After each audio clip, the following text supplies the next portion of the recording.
शाम को इस नेहा के घर जा रहे हैं ना, तो हम चाहते हैं आप सिया को शॉपिंग पर लेकर जाएं। लेकिन दादी, ऑफिस में ज़रूरी मीटिंग है, जाना ज़रूरी है। हम कुछ नहीं जानते। आज आपको ऑफिस के सारे काम छोड़ने पड़ेंगे और सिया को शॉपिंग पर लेकर जाना होगा। इस बहाने आप सिया के साथ थोड़ा वक्त भी गुजार लेना।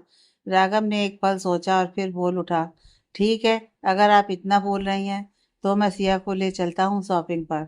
और फिर राघव सिया को लेकर शॉपिंग पर जाने के लिए मॉल के लिए निकल गया। तुम्हें इतना तैयार होकर नहीं आना चाहिए था, राघव ड्राइव करते हुए सामने देखकर। मतलब? वह हैरानी से उसकी तरफ देखकर बोली।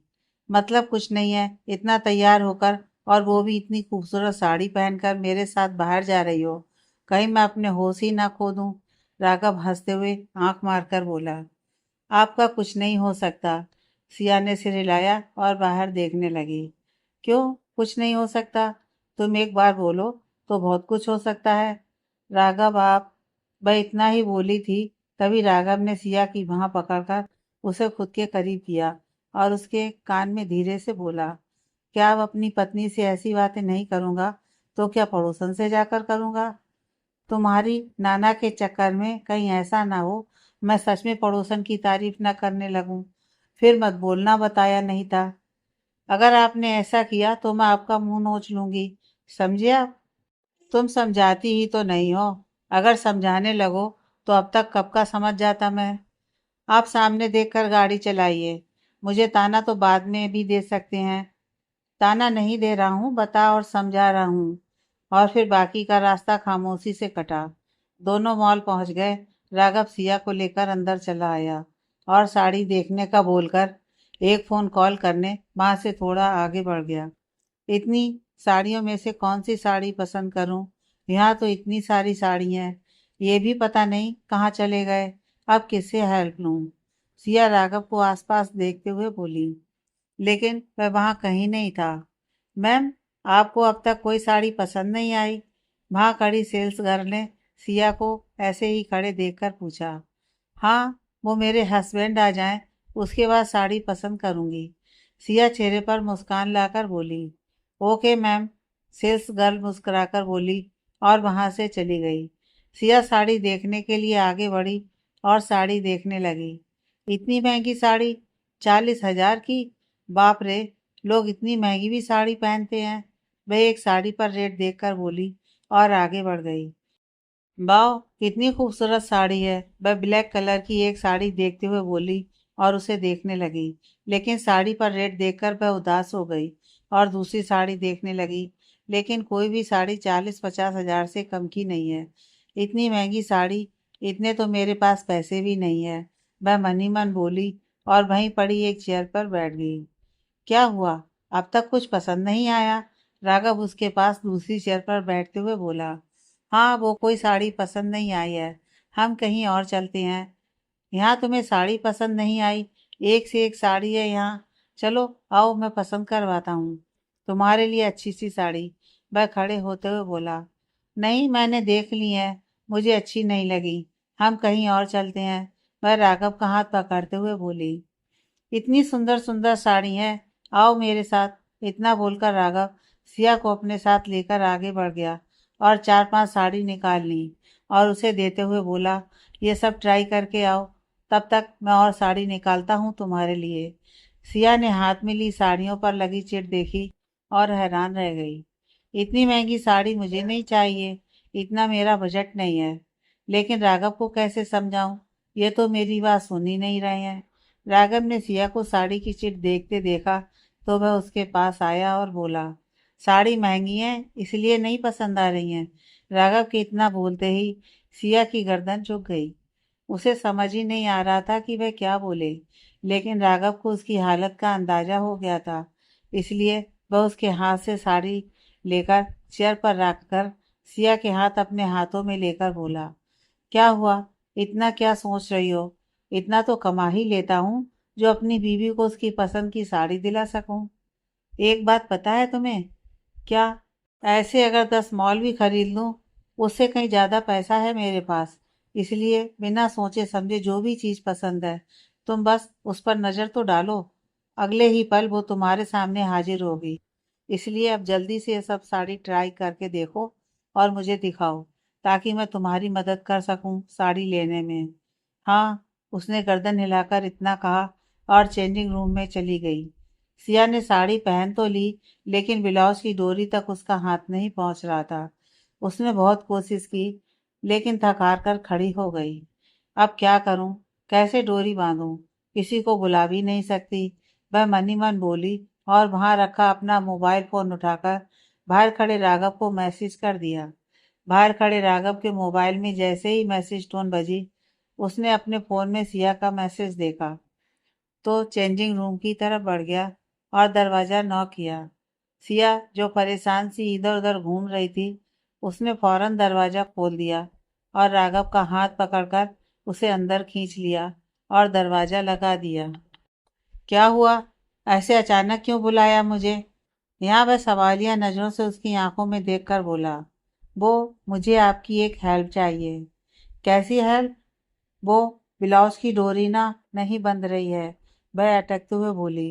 ओह, इसलिए इतना अचानक बुलाया मुझे? वह होठों को गोल करके बोला। सिया पीछा फेर कर खड़ी हो गई और अपनी पीठ राघव की तरफ कर ली। डर तो लग रहा था, पता नहीं वह उसके बारे में क्या सोचेगा, लेकिन उसने कसकर अपनी आंखें बंद कर लीं। राघव ने एक कदम सिया की तरफ बढ़ाया और उसके पीछे आकर खड़ा हो गया। उसने जैसे ही अपना हाथ आगे बढ़ाकर डोर पकड़ी, राघव की उंगलियां सिया की कमर को छू गईं, जिससे सिया के पूरे जिस्म में बिजली सी दौड़ने लगी और सांसें ऊपर नीचे होने लगीं। सिया के दोनों हाथ अपनी साड़ी पर कस गए और आंखें जोर से बंद कर लीं। राघव ने आईने में लगा सिया का अक्स देखा तो उसके चेहरे पर मुस्कुराहट आ गई। उसने डोरी बांधकर सिया की खुली कमर पर अपने होंठ रख दिए, जिससे उसकी रही सही कसर पूरी हो गई और फास्ट बुलेट ट्रेन से भी ज़्यादा स्पीड से दिल धड़कने लगा। लेकिन उसने आंखें नहीं खोली और ऐसे ही खड़ी रही।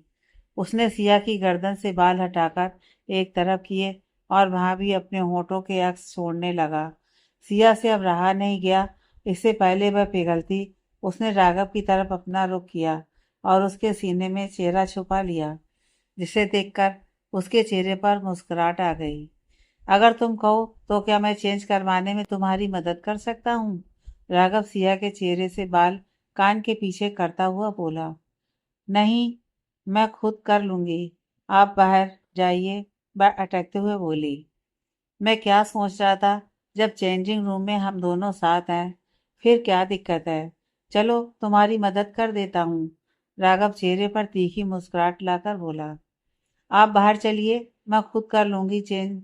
सिया ने अपनी नजरें झुकाते हुए बोली। ठीक है, लेकिन तुम मुझे जाने दोगी तो बाहर जाऊंगा ना? उसके इतना बोलते ही सिया झट से राघव से अलग हुई और नजरें झुकाकर इधर उधर देखने लगी। आगे बढ़कर राघव ने सिया का माथा चूमा और बोला। मैं यहीं बाहर ही हूँ, अगर कुछ हेल्प चाहिए होगी तो बता देना। हाँ, सिया के इतना बोलते ही वह रूम से बाहर चला गया और सिया ने अंदर से दरवाजा बंद कर लिया और उससे लगकर खड़ी हो गई। सीने पर हाथ रखकर दिल की धड़कनें जो जोर जोर से धड़क रही थी, उनको सामान्य करने लगी और फिर मुस्कुराकर चेंज करने लगी। शॉपिंग करते करते दोपहर का वक्त हो गया। इसी दौरान राघव ने सिया को बहुत सारी साड़ियाँ दिलवाईं और उन्हीं के हिसाब से ज्वेलरी भी दिलवाई। सिया ने मना भी किया, लेकिन उसने एक नहीं सुनी और सब कुछ ले दिया जिसकी सिया को जरूरत थी। राघव, बस बहुत सामान हो गया है, यह तो 2-3 साल आराम से चल जाएगा। और कुछ नहीं चाहिए मुझे। सिया इतने सारे बैग देखकर बोली। ठीक है, फिर जो कमी होगी वो 1-2 दिन में पूरी कर लेना। अब घर चलते हैं, काफी देर हो गई है। राघव सिया का थका चेहरा देखकर बोला। नहीं, अभी नहीं, थोड़ी देर बाद चलते हैं। क्यों, क्या हुआ? अब नहीं चलना घर? चलना है, उसके पहले आप अपने लिए शॉपिंग करेंगे। मुझे शॉपिंग करने की ज़रूरत नहीं है, ऑलरेडी मेरे पास सब कुछ है। जब आपने मुझे इतनी सारी शॉपिंग करवाई है, आपको भी करनी होगी, वरना मैं ये सारे बैग घर नहीं लेकर जाऊंगी। वह थोड़ी नाराजगी से बोली। राघव ने सिया की नाक अपनी उंगली से टच की और मुस्कुराकर बोला।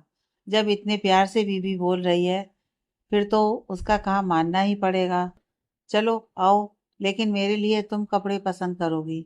ठीक है, सिया मुस्कुराकर बोली और राघव के साथ आगे बढ़ गई।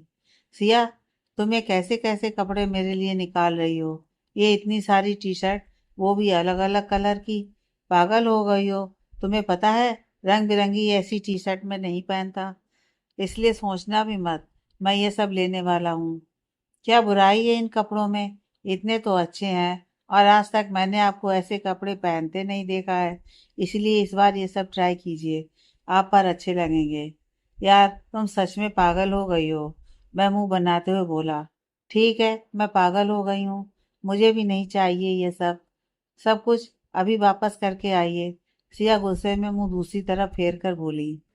तुम तो नाराज हो गई, मैं तो मजाक कर रहा था।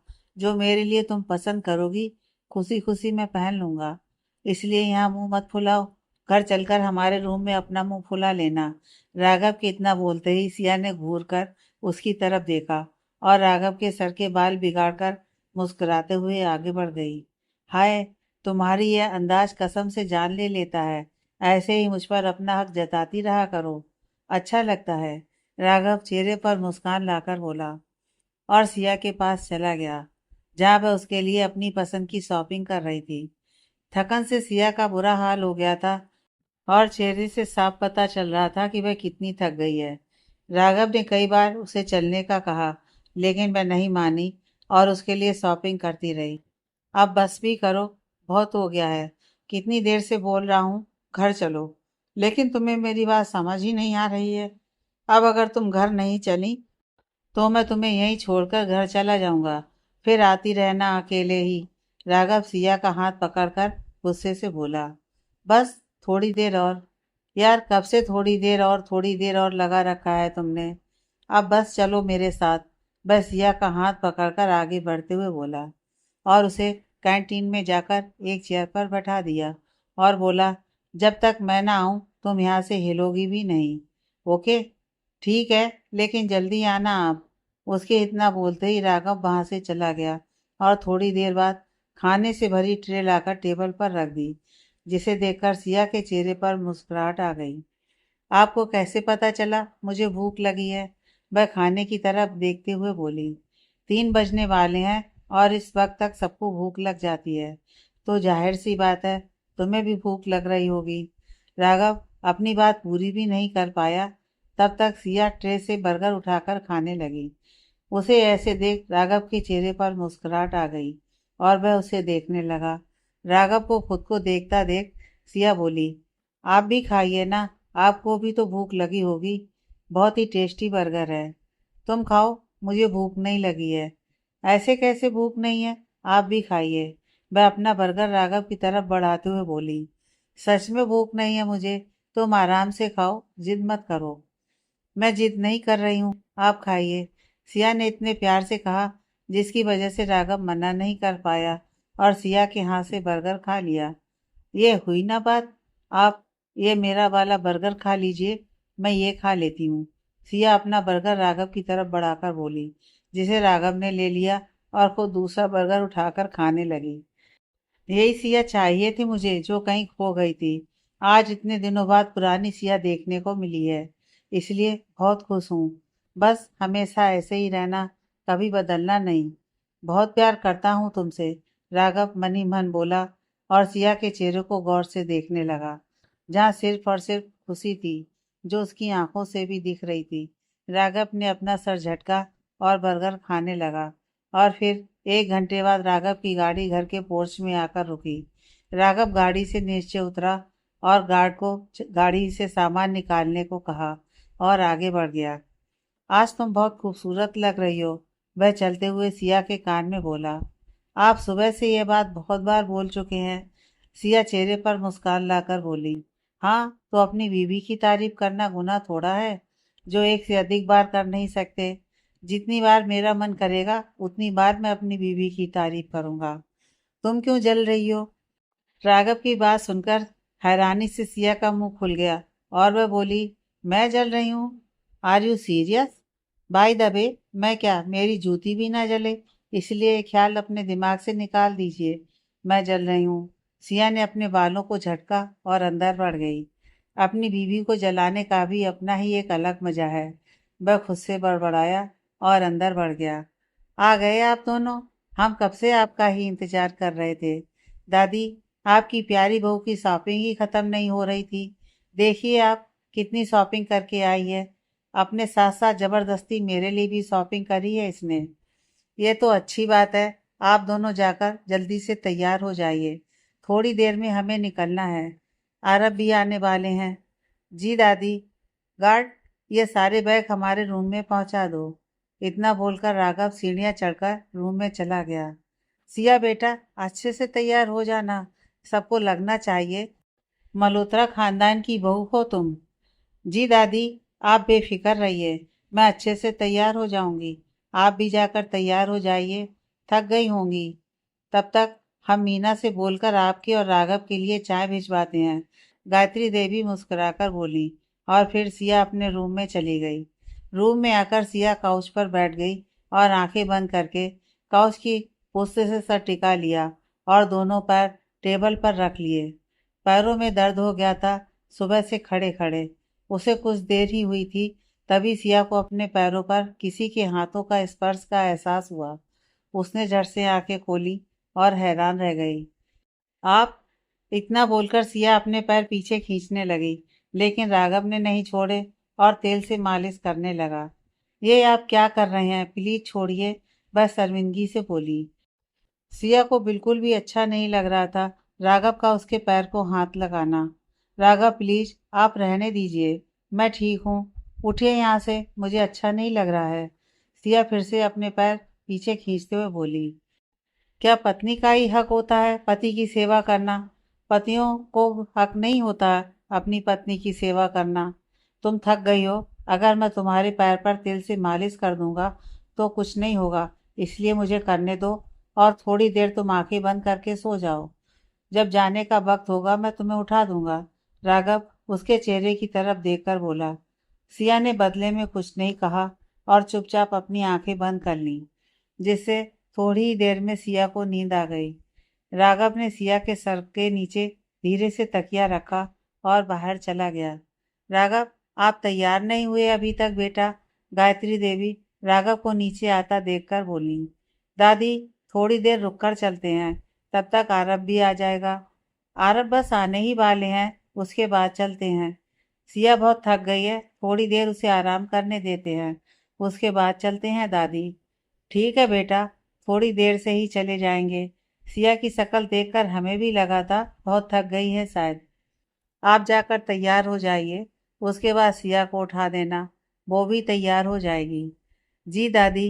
राघव के इतना बोलते ही गायत्री देवी किचन में चली गई और राघव वहीं काउच पर बैठकर अपने मोबाइल में आए मेल चेक करने लगा। थोड़ी देर बाद राघव रूम में आया, लेकिन सिया को काउच पर न देखकर हैरान रह गया। ये कहाँ गई? अभी थोड़ी देर पहले ही तो सो रही थी, अचानक से कहाँ चली गई? वह मन ही मन बोला और बाथरूम के दरवाजे के पास आया। राघव जैसे ही दरवाजा नॉक करता, तभी अंदर से पानी गिरने की आवाज आई। राघव वहां से हटकर बालकनी में आकर खड़ा हो गया और सिया के बारे में सोचकर उसके चेहरे पर मुस्कुराहट आ गई। जितनी मासूम और भोली हो तुम, हमेशा ऐसी ही रहना। तुम्हारा यह भोलापन ही तो अच्छा लगता है और जिस पर मुझे बेइंतहा और बहुत प्यार आता है। बाथरूम का दरवाजा खुलने की आवाज आई। राघव रूम में आया और सिया के पास आकर बोला। तुम तो सो गई थी ना, फिर इतनी जल्दी कैसे जाग गई? वो आंख लग गई थी, पता नहीं कैसे। कोई बात नहीं, तुम थक गई थी, इसलिए तुम्हारी आंख लग गई।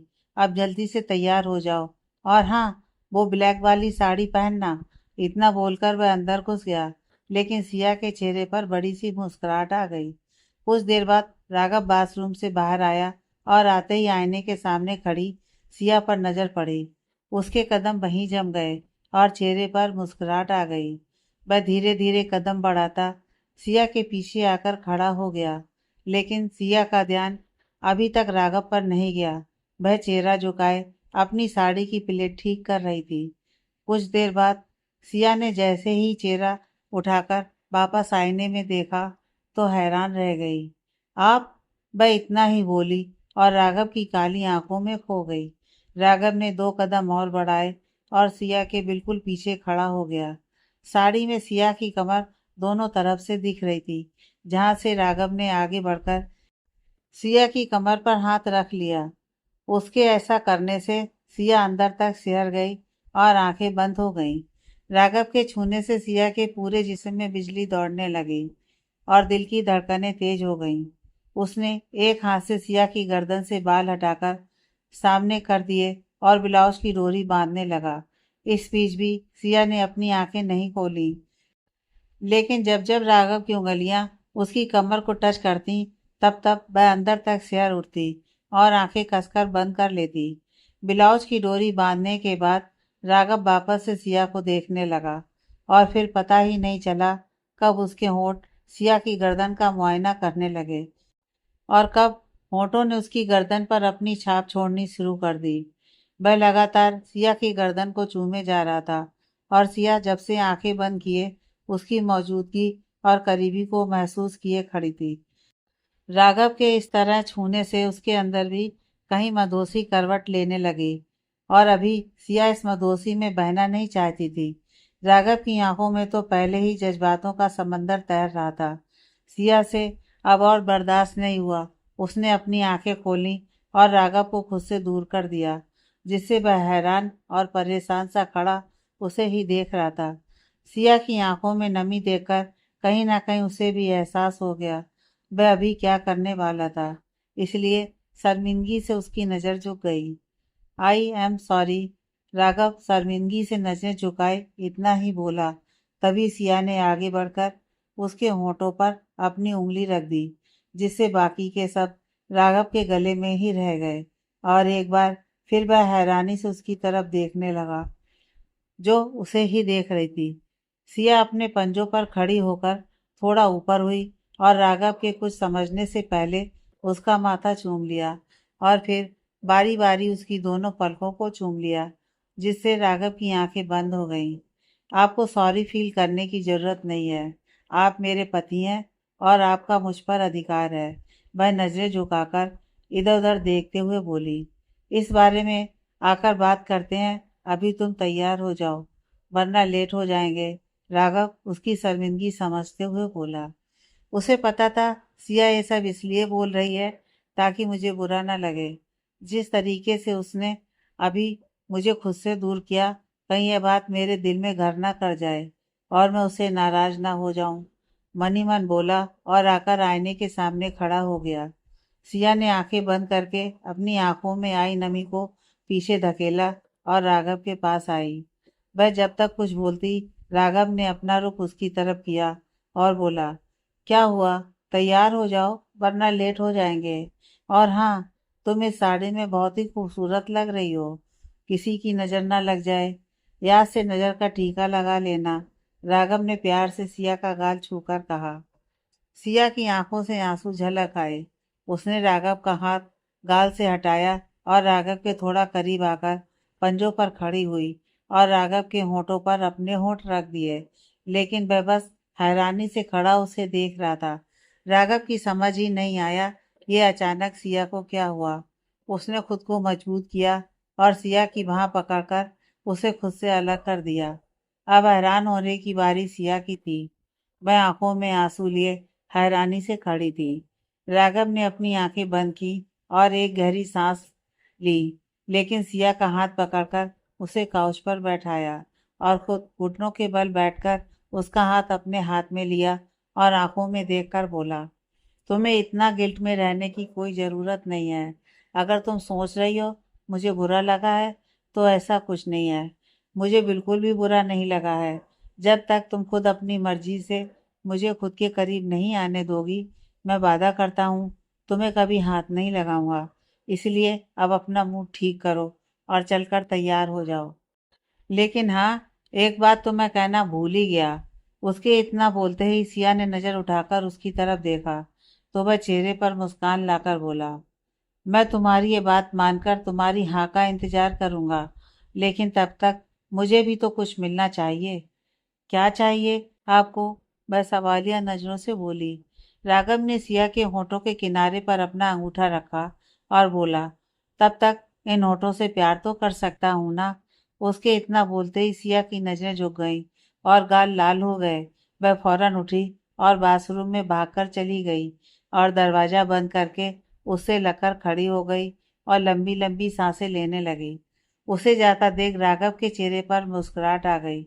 इतने में ही शर्मा गई। आगे पता नहीं इस लड़की का क्या होगा। सोच सोच कर ही हंसी आ रही है। राघव ने अपने बालों में हाथ फेरा और आईने के सामने खड़ा होकर तैयार होने लगा। सिया, मैं तुम्हारा पति हूँ। तुम ऐसे मुझसे कब शर्माना छोड़ोगी? हमारे बीच ऐसी बातें होना नॉर्मल है। अब बहुत शर्मा ली। बाहर आओ और जल्दी से तैयार हो जाओ। मैं नीचे जा रहा हूँ देखने सब तैयार हो गए हैं या नहीं। इतना बोलकर राघव बाहर चला गया। राघव के मुझे छूते ही मेरा दिल इतना जोर जोर से क्यों धड़कने लगता है? पति है वो मेरे, उसके बाद भी इतनी शर्म और झिझक क्यों होने लगती है? सिया ने आईने में अपने लाल चेहरे को देखा और बाथरूम से बाहर आ गई। राघव को रूम में ना देखकर उसने सुकून की सांस ली और तैयार होने लगी। भाभी, आपको दादी नीचे बुला रही हैं। सब तैयार हो गए हैं और आपका ही इंतजार कर रहे हैं। ठीक है मीना, मैं बस 2 मिनट में आ रही हूँ। इतना बोलकर सिया अपनी सैंडल पहनने लगी और एक बार खुद को आईने में देखकर आगे बढ़ गई। जब वह नीचे आई तब लिविंग रूम में उसे कोई दिखाई नहीं दिया। मीना, दादी कहाँ है और आरब, क्या सब लोग चले गए? दादी आरब के साथ उनकी गाड़ी में गई हैं और राघव भैया अपनी गाड़ी में आपका इंतजार कर रहे हैं। ठीक है, तुम घर का अच्छे से ख्याल रखना। आप बेफिक्र रहिए भाभी और आराम से जाइए। मीना मुस्कुराकर बोली और फिर उसके इतना बोलते ही सिया बाहर निकल गई। सिया बाहर आई तो देखा राघव गाड़ी में बैठा उसका इंतजार कर रहा था। सिया गाड़ी के पास आई और दरवाजा खोलकर बैठ गई। राघव ने अपना फोन बंद किया और सिया की तरफ देखा तो वह देखता ही रह गया। सिया ने सीट बेल्ट लगाया और फिर राघव की तरफ देखा। खुद को ऐसे निहारते देख एक बार फिर उसके दिल की धड़कन तेज हो गई और एक बार फिर उसकी नजरें झुक गईं। मुझे देखकर गर्व से तुम्हारा सर उठा होना चाहिए। सबको पता होना चाहिए तुम मेरी पत्नी हो और मैं तुम्हारा पति हूँ। इसलिए जब भी मेरे सामने हो तो कभी भी तुम्हारा सर झुका नहीं होना चाहिए। राघव मल्होत्रा की पत्नी हो तुम। ओके। वह गाड़ी स्टार्ट करके बोला और गाड़ी आगे बढ़ा ली। राघव की बात सुनकर सिया ने कोई जवाब नहीं दिया, बस उसकी तरफ देखती रही। इतना भी हैंडसम नहीं लग रहा हूँ जितनी तुम खूबसूरत लग रही हो। ऐसी बात नहीं है, आप भी बहुत हैंडसम हैं। बस एक बात दिमाग में आ रही थी। और वो कौन सी बात है? यही कि आप इतने अच्छे हैं और मेरा कितना ख्याल रखते हैं। आपकी जगह। चुप। अब आगे नहीं। मैं तुम्हारी जिंदगी में अपनी जगह ना तो किसी को दे सकता हूँ और ना ही किसी की जगह ले सकता हूँ। तुम्हारी जिंदगी में मेरी जो जगह है वो सिर्फ और सिर्फ मेरी है और उस पर किसी का अधिकार तो क्या, किसी की नज़र भी बर्दाश्त नहीं करूँगा। इतना प्यार करते हैं आप मुझसे? इतने से क्या होता है? अगर मेरे बस में होता तो अपना सीना चीर कर तुम्हें दिखा देता। तब शायद तुम्हें मेरे प्यार पर भरोसा हो। लेकिन क्या करूं, सीना चीर कर नहीं दिखा सकता ना। वह मुस्कुराकर बोला और सामने देखकर ड्राइव करने लगा। भगवान का जितना भी शुक्रिया अदा करूं वो कम है। आपका मेरी जिंदगी में आना और मुझे इतना स्पेशल बनाना। ऐसा लग रहा है जैसे सच में मैं कोई ख्वाब देख रही हूँ। मैं भी आपसे बहुत प्यार करती हूँ। I love you so much Raghav. वह मन ही मन बोली और गाड़ी से बाहर देखने लगी। राघव ने गाड़ी ड्राइव करते हुए एक नज़र सिया की तरफ देखा। उसके चेहरे पर मुस्कान देखकर राघव के दिल में एक सुकून सा उतरा और फिर गहरी सांस लेकर वह भी सामने देखकर गाड़ी ड्राइव करने लगा। गाड़ी एक घर के बाहर आकर रुकी। राघव गाड़ी से बाहर आया और सिया की तरफ का दरवाजा खोल दिया। वह गाड़ी से बाहर आई और अपनी साड़ी को सही करने लगी। चलें, सब लोग अंदर हमारा इंतजार कर रहे होंगे। वह अपना कोट सही करते हुए बोला और सिया के साथ अंदर बढ़ गया। दरवाजा खुला था। दोनों ने एक साथ जैसे ही अंदर कदम रखा, गायत्री देवी की नज़र उन पर पड़ी, जिनका रुख दरवाजे की ही तरफ था। लो, आ गए हमारे पोते और हमारी बहू। आओ बेटा। एक अधेड़ उम्र की औरत खड़े होकर उनके पास आते हुए बोली। नमस्ते आंटी। राघव और सिया ने हाथ जोड़कर कहा। तो उस औरत ने दोनों के सर पर प्यार से हाथ रखा और आशीर्वाद दिया। राघव और सिया को आता देख आरब के चेहरे पर मुस्कान आ गई। राघव उसके पास जाकर बैठ गया और सिया गायत्री देवी के पास आकर बैठ गई। और फिर स्नेहा के आने के बाद शगुन की रस्म की गई। स्नेहा देखने में बहुत खूबसूरत और मिलनसार थी। राघव, सिया और गायत्री देवी को वह बहुत पसंद आई थी, इसलिए शादी की तारीख 3 महीने बाद की रखी गई और सब इस रिश्ते से बहुत खुश थे। आरब के चेहरे पर सगाई होने की खुशी से जो चमक थी वह किसी से छिपी नहीं थी और स्नेहा भी अंदर ही अंदर बहुत खुश थी। भाभी, मुझे स्नेहा से अकेले में मिलना है। प्लीज बात करिए ना, जिससे हम अकेले में मिलकर बात कर सकें। ठीक है, मैं करती हूँ बात दादी से। इतना बोलकर सिया ने गायत्री के कान में कुछ कहा, जिसे सुनकर उन्होंने आरब की ओर देखा तो बदले में उसने हाँ में अपनी गर्दन हिला दी। निर्मला जी, अब तो शगुन की रस्म भी हो गई है, क्या आप बच्चे अकेले में मिलकर बात कर सकते हैं? क्यों नहीं, हाँ जरूर मिल सकते हैं। स्नेहा, आरब को अपना कमरा दिखाओ बेटा, जाकर। जी दादी। इतना बोलकर स्नेहा आरब के पास आई और उसे चलने के लिए कहा तो वह खड़ा हो गया और स्नेहा के साथ चला गया। जब से यहाँ आए थे सिया को खुद के ऊपर राघव की नज़र महसूस हो रही थी।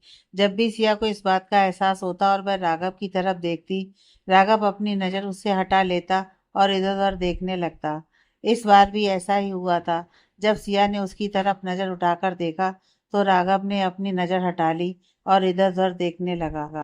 इधर उधर नज़र दौड़ाकर 1 मिनट बाद फिर से राघव ने सिया की तरफ देखा और देखता ही रहा, क्योंकि इस बार सिया ने उससे नज़र नहीं हटाई और एकटक उसे ही देखती रही। कुछ देर बाद भी जब सिया ने नज़र नहीं हटाई तो राघव ने अपनी भौहें उछाली और इशारे से पूछा, क्या हुआ है? बदले में सिया कुछ नहीं बोली और मुस्कुराकर अपनी नज़र राघव से हटा ली और इधर उधर देखने लगी। उधर स्नेहा आरब को अपने रूम में लेकर आई और दरवाज़ा बंद कर दिया। आरब ने मुस्कुराकर उसकी तरफ देखा और उसे अपनी बाहों में भरकर ऊपर उठा लिया और गोल गोल घुमाने लगा। आज मैं बहुत खुश हूँ, तुम्हें बता नहीं सकता, इसलिए अपनी खुशी ऐसे बयां कर रहा हूँ। मुझे पता है तुम कितने खुश हो और मैं भी उतनी ही खुश हूँ अपनी सगाई होने की खुशी में। अब हम हमेशा के लिए एक होंगे बहुत जल्द। आज सगाई फाइनल हो गई है, उसकी खुशी में मेरा मुंह तो मीठा करवाओ। अरे, मैं तो भूल ही गई। आप 1 मिनट रुकिए, मैं कुछ मीठा लेकर आती हूँ। इतना बोलकर स्नेहा जाने लगी, लेकिन आरब ने उसकी कलाई पकड़ ली, जिससे उसके कदम वहीं रुक गए। क्या हुआ? मैं मीठा लेकर आती हूँ। जो बाहर है, मुझे वो मीठा नहीं चाहिए। घर में तो वही एक मीठा है। अगर पता होता आपको कोई और मिठाई खानी है तो मैं और मिठाई मंगा लेती। तुमसे किसने कहा मुझे वो मिठाई चाहिए? तो ये वाली मिठाई चाहिए मुझे। वह स्नेहा के होठों की तरफ इशारा करके बोला, जो रेड लिपस्टिक में बहुत ही खूबसूरत लग रहे थे। पागल हो गए हो तुम? अगर किसी ने ये बातें सुन ली तो पता है क्या हो सकता है? यार, पता कैसे चलेगा? दरवाजा बंद है और जब तक यहाँ कोई आएगा तब तक तो एक छोटी किसी तो मुझे दे ही सकती हो। आज नहीं, अगली बार जब हम मिलेंगे तब।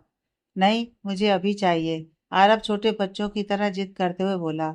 आप भी एक नंबर के जिद्दी हैं, नहीं मानेंगे ना? तुम प्यार से मनाओगी तो मान भी जाऊंगा, एक बार मना कर तो देखो। आरब के इतना बोलते ही स्नेहा आरब के करीब आई और उसके माथे पर अपने होंठ रख दिए और प्यार से उसकी आंखों में देखते हुए पीछे होने लगी। लेकिन आरब ने उसे कमर से पकड़ लिया और खुद के करीब कर लिया और बोला, छोटा बच्चा थोड़ा ना हूँ जो माथे पर किस करके तुम मुझे बहला दोगी। नहीं, मुझे यहाँ चाहिए। वह अपने होठों पर उंगली रखते हुए बोला। ठीक है, आंखें बंद करो तुम अपनी। ओके। आरब ने अपनी आंखें बंद कर ली और स्नेहा ने अपने होठों से हल्के से आरब के होठों को छुआ और पीछे हटने लगी। होठों से होठों को छू लेना किस नहीं होता है, मैं बताता हूँ तुम्हें किस किसे कहते हैं। इतना बोलकर उसने स्नेहा के चेहरे के पीछे अपना हाथ लगाया और उसके होठों को अपने होठों की गिरफ्त में ले लिया और चूमने लगा। तकरीबन 10 मिनट बाद आरब स्नेहा से अलग हुए और उसके माथे को चूम लिया, लेकिन वह आंखें बंद करके लंबी लंबी सांसें ले रही थी और खुद की सांसों को सही करने की कोशिश कर रही थी।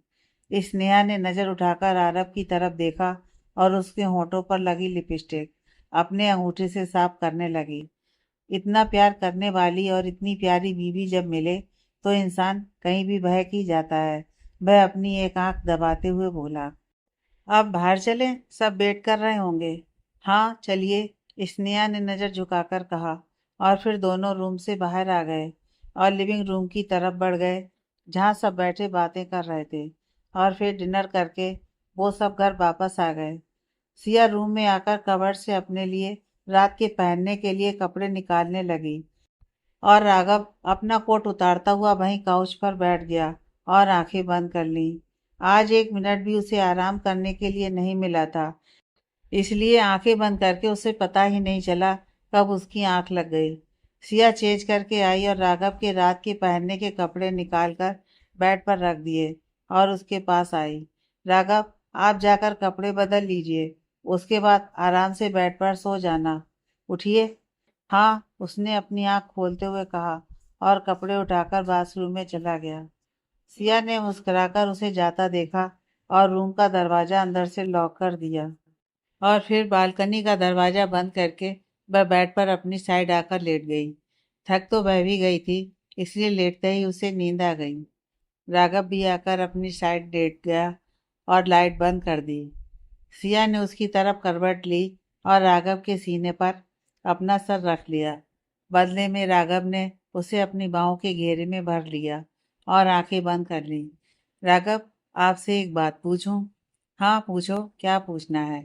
राघव उसका सर सहलाते हुए बोला, क्या मैं अपने माँ बाबा से मिलने जा सकती हूँ? नहीं बाबू, अभी तुम कहीं नहीं जा सकती। कुछ दिनों में अंकल आंटी यहीं आ जाएंगे। क्या सच में? आप सच बोल रहे हैं ना? सिया हैरानी से उठ बैठी और खुश होकर पूछने लगी, आज तक मैंने कोई बात झूठी बोली है जो आज बोलूँगा? आप बहुत अच्छे हैं राघव, बहुत अच्छे। और वो कैसे? ये नहीं बताऊंगी। ठीक है, मत बताओ। आप जल्दी से गुड नाइट बोलो। और हाँ, फीका गुड नाइट नहीं चाहिए मुझे, बल्कि मीठा चाहिए। आप ये क्या बोल रहे हैं? वह हैरानी से बोली। समझ नहीं आया? नहीं, रुको, मैं बताता हूँ। इतना बोलकर राघव उठ बैठा और सिया की कलाई पकड़कर उसे खुद के करीब खींच लिया, जिससे वह राघव की बाहों में आकर गिरी। जब तक सिया कुछ समझ पाती, राघव ने उसका चेहरा अपनी हथेलियों में भरा और उसके होंठ अपने होठों से जोड़ लिए। सिया की आंखें हैरानी से बड़ी बड़ी हो गईं और फिर खुद ब खुद उसके हाथ राघव की कमर पर कस गए। राघव ने जब उसके हाथों को अपनी कमर पर महसूस किया तो अंदर ही अंदर राघव की खुशी का कोई ठिकाना नहीं रहा और वह सिया के होठों को बेतासा चूमने लगा और उन पर लब बाइट भी देने लगा। थोड़ी देर बाद राघव सिया से अलग हुआ और उसके चेहरे पर आ रहे बालों को पीछे करने लगा। सिया ने राघव के हाथों को अपने चेहरे से हटाया और अपनी कमर पर रख दिया। सिया ने उसकी आंखों में देखते हुए उसके लबों पर अपने होंठ रख दिए और चूमने लगी। राघव तो हैरान ही रह गया उसे देखकर और फिर वह भी सिया का साथ देने लगा। उसके होंठों से अपने होंठ अलग करके राघव ने अब अपने लबों को उसकी गर्दन पर रख दिए और चूमने लगा। वह सारी हदें पार करता और आज अपने और सिया के बीच की ये दीवार गिराता। उससे पहले ही वह संभल गया और सिया के होठों पर अपने होठ रखे और उन्हें चूमकर सिया से दूर हुआ और उसे अपनी बाहों में लेकर लेट गया। पता है तुम्हें, आज मैं बहुत खुश हूँ। पहली बार तुमने खुद आकर मुझे किस किया। रोज आकर ऐसे ही एक मीठी किस दिया करो तो मेरा दिन बन जाए। सिया ने कुछ नहीं कहा और शर्म से उसके सीने में अपना चेहरा छिपा लिया। दादी, मैं क्या सोच रहा था, सिया को कुछ दिनों के लिए बाहर लेकर चला जाऊं। जब से आई है घर में ही है, कहीं बाहर गई नहीं है। 2 दिन बाद राघव बैठा गायत्री देवी से बोला, यह भी कोई पूछने वाली बात है। हम तो बहुत खुश हैं आप सिया को बाहर लेकर जा रहे हैं। इस बहाने आपको एक दूसरे को समझने और जानने का मौका मिलेगा और आपके बीच जो दूरियां हैं वो शायद ख़त्म हो जाएंगी। तो फिर मैं सिया से बोल देता हूँ वो अपनी पैकिंग कर ले और कल शाम ही हम निकलते हैं। ठीक है, आप आराम से जाइए और यहाँ की फिक्र मत कीजिए। आरब ऑफिस और घर दोनों संभाल लेंगे। इसलिए तो बेफिक्र हूँ दादी। आरब मेरे पीछे सब कुछ संभाल लेता है। और हाँ, जल्दी आने की कोई ज़रूरत नहीं है। आराम और अच्छे से घूम कर आना। मैं सिया को बोल देता हूँ। इतना बोलकर राघव किचन में चला गया, जहाँ सिया मीना के साथ मिलकर खाना बनाने की तैयारी कर रही थी। मीना की नज़र जैसे ही दरवाजे पर खड़े राघव पर पड़ी, तो राघव ने इशारे से उसे बाहर जाने के लिए कहा। वह बिना कुछ बोले किचन से बाहर चली गई और राघव सिया के पीछे आकर खड़ा हो गया। उसने सिया को पीछे से बाहों में भरा और अपना चेहरा उसके कंधे से टिका लिया। अचानक हुई इस हरकत से सिया डर से कांप गई और दिल जोर जोर से धड़कने लगा। राघव को अपने करीब खड़ा महसूस करके उसका दिल सीने से बाहर आने को तैयार हो गया। इतना क्यों डर जाती हो? मैं हूँ बाबू। और तुम्हारा दिल इतना जोर जोर से क्यों धड़क रहा है? आप पीछे हटिए, अगर किसी ने देख लिया। वह राघव की बाहों में मचलते हुए बोली। कोई नहीं देखेगा, यहाँ कोई नहीं है मेरे और तुम्हारे अलावा। तुम करती रहो अपना काम। अगर आप नहीं हटेंगे तो मैं कैसे काम करूँगी? हटिए प्लीज़, खाना बनाने के लिए लेट हो रहा है। मैं बस तुम्हें यह बताने आया था, अपनी और मेरी पैकिंग कर लेना। कल हम हनीमून के लिए जा रहे हैं। वह सिया के कान में धीरे से बोला और उसके कान पर हल्के से काट लिया। हनीमून? लेकिन क्यों? वह अटकते हुए बोली। क्यों का क्या मतलब है? सब हनीमून के लिए जाते हैं, हम भी जा रहे हैं। मेरा वो मतलब नहीं था। इतनी जल्दी क्या है जाने की? आरब की शादी होने के बाद चले जाएंगे। नहीं, हम कल ही जा रहे हैं। किचन का काम खत्म करके पैकिंग कर लेना। राघव, मैं क्या बोल रही थी? हम अभी नहीं चलते हैं, फिर कभी चले जाएंगे। वह राघव की तरफ अपना रुख फेर कर बोली। यार, तुम्हारा क्या है सिया? तुमने कसम खा रखी है, तो मेरी कोई भी बात नहीं मानोगी ना? तो ठीक है, हम नहीं जा रहे हैं, तुम यहीं रहो। वह खासे गुस्से में बोला और वहां से चला गया। अचानक से हनीमून जाने का प्लान कैसे बन गया इनका? कल तक तो ऐसा कोई प्लान नहीं था, और ये इतना गुस्सा क्यों हो गए? वह मन ही मन बोली और राघव के बारे में सोचने लगी। थोड़ी देर बाद सिया रूम में आई तो देखा वह बैग में अपने कपड़े रख रहा था और खासे गुस्से में लग रहा था। खाना लग गया है, चलकर खा लीजिए। सिया उसके पास आकर बोली। मुझे भूख नहीं है, राघव बिना उसकी तरफ देखे ही बोला। मैंने इतने प्यार से खाना बनाया है, चलकर खा लीजिए। मैंने कहा ना, भूख नहीं है मुझे। क्यों भूख नहीं है, यही तो पूछ रही हूँ। और आप कहाँ जा रहे हैं? मैं तुम्हें जवाब देना जरूरी नहीं समझता, इसलिए यहाँ खड़ी होकर टाइम वेस्ट मत करो और जाकर घर के काम देखो। राघव, क्या हो गया है? आप इतने गुस्से में क्यों हैं?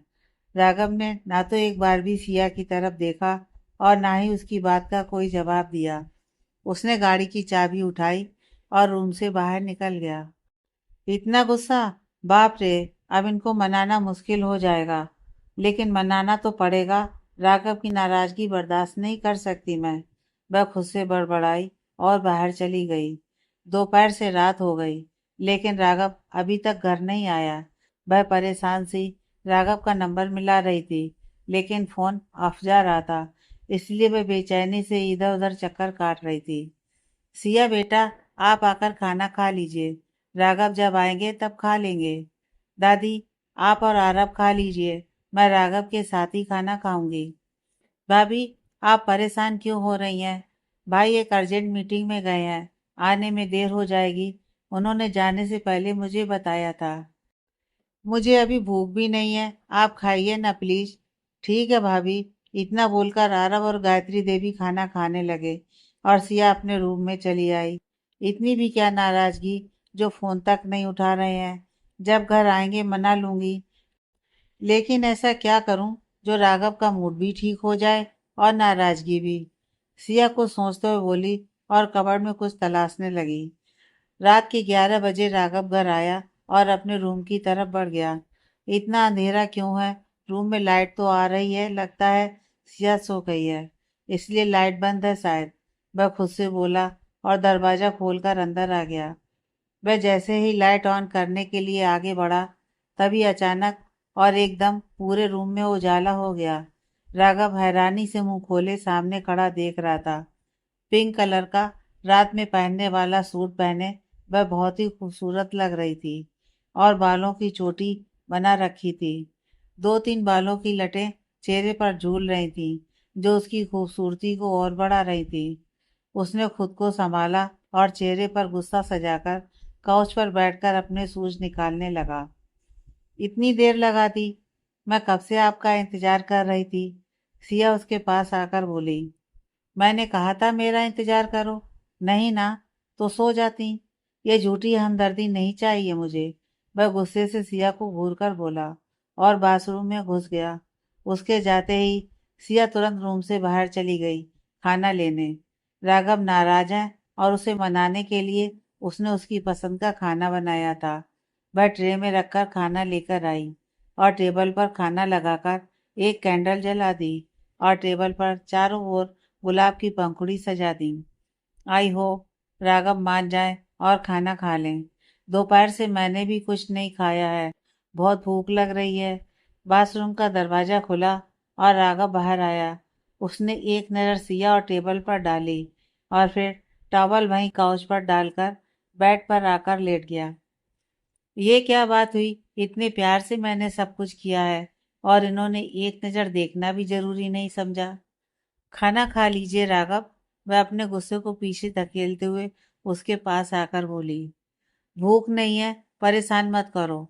बहुत थक गया हूँ, सुकून से सोना चाहता हूँ।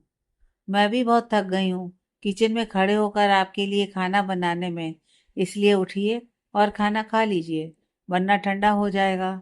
एक बार तुम्हें समझ नहीं आता, कहा ना भूख नहीं है। जाओ यहाँ से, सर पर सवार मत हो मेरे। वह खासे गुस्से में बोला और चादर ऊपर से नीचे तक तान कर सो गया। राघव के इस लहजे में बात करने से सिया की आंखों में नमी जमा हो गई और आंखें झलक आईं। उसने अपने गाल पर आए आंसुओं को साफ किया और बोली, एक बार मेरी बात सुन लीजिए, उसके बाद कुछ नहीं बोलूंगी। जो भी बोलना है सुबह में बोलना, अभी नहीं। मूड बहुत खराब है, सारा गुस्सा तुम पर निकल जाएगा। इसलिए जाओ अभी यहाँ से। हम हनीमून के लिए कहाँ जा रहे हैं। सिया कितना बोलते ही एक पल के लिए राघव हैरान रह गया और सोचने लगा, ये ऐसा क्यों पूछ रही है। लेकिन फिर अकड़ के बोला, जहाँ जाना था कैंसिल हो गया है, अब कोई कहीं नहीं जा रहा है। मैंने इतने प्यार से खाना बनाया है और आपके इंतजार में मैंने भी दोपहर से कुछ नहीं खाया है। प्लीज खा लीजिए, मुझे भी बहुत जोर से भूख लग रही है। इतना बोलकर वह चुप हो गई और राघव के बोलने का इंतजार करने लगी। लेकिन ना तो राघव कुछ बोला और ना ही अपने चेहरे से चादर हटाई। राघव की नाराजगी अब उससे और बर्दाश्त नहीं हो रही थी।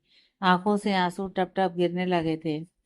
उसने आंसू भरी आंखों से एक नज़र राघव पर डाली और बालकनी में आकर मुंह पर हाथ रखकर बिना आवाज किए फूट फूट कर रोने लगी। थोड़ी देर बाद जब सिया की कोई आवाज नहीं सुनाई दी, राघव उठ बैठा और सिया को देखने लगा। लेकिन वह रूम में नहीं थी। गेट भी बंद था और बाथरूम का दरवाजा भी खुला था। तभी उसकी नज़र बालकनी के खुले दरवाजे पर पड़ी।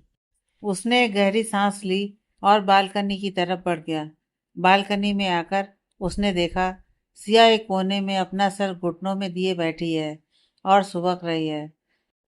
उसे ऐसे रोता देख राघव का दिल जाने किसी ने मुट्ठी में लेकर भींच दिया। वह एक पल में ही तड़प गया।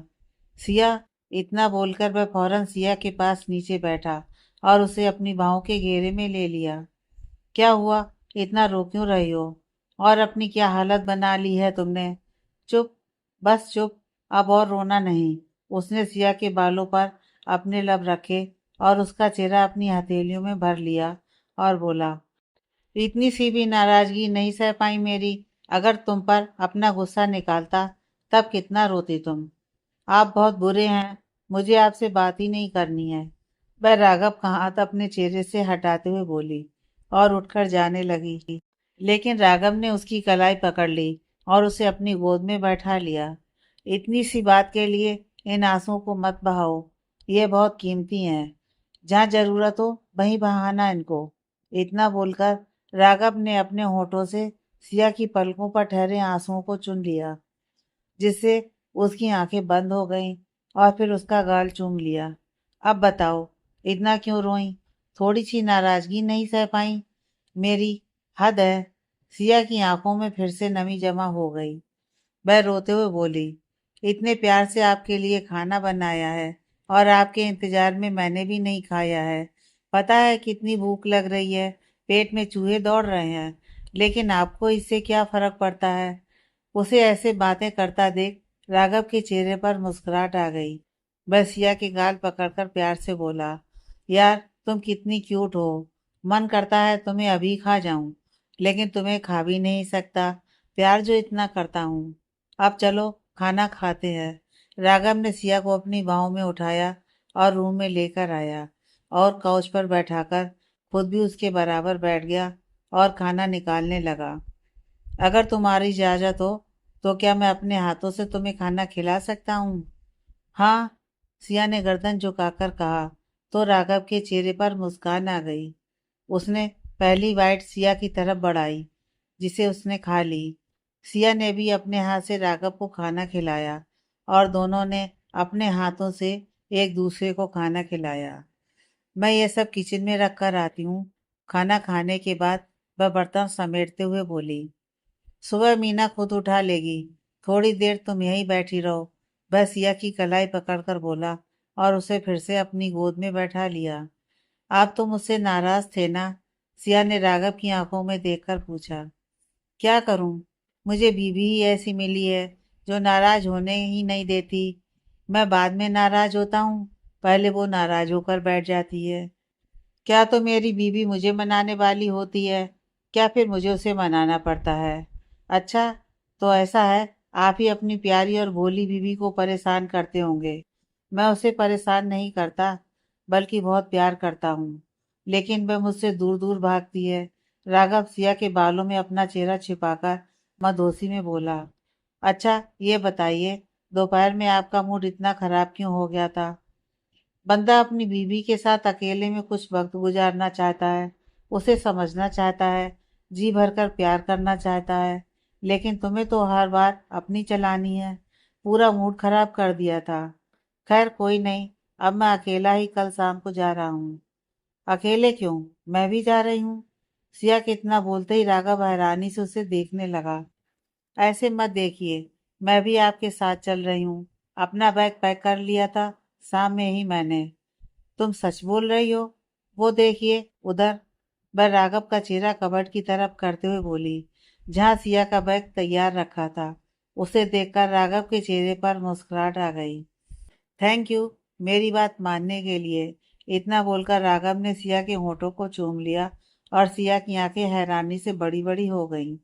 इतना चौंकने की जरूरत नहीं है, तुम बीवी हो मेरी और इतना हक तो बनता है मेरा। वह सिया की आंखों पर हाथ रखते हुए बोला और फिर से उसके होठों को चूमने लगा और इस बार सिया भी उसका साथ दे रही थी।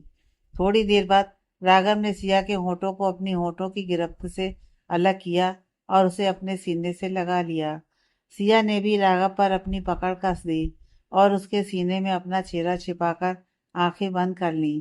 और फिर अगले दिन राघव और सिया दादी से विदा लेकर निकल पड़े अपनी मंजिल की ओर, जहाँ उन दोनों के अलावा कोई नहीं होगा।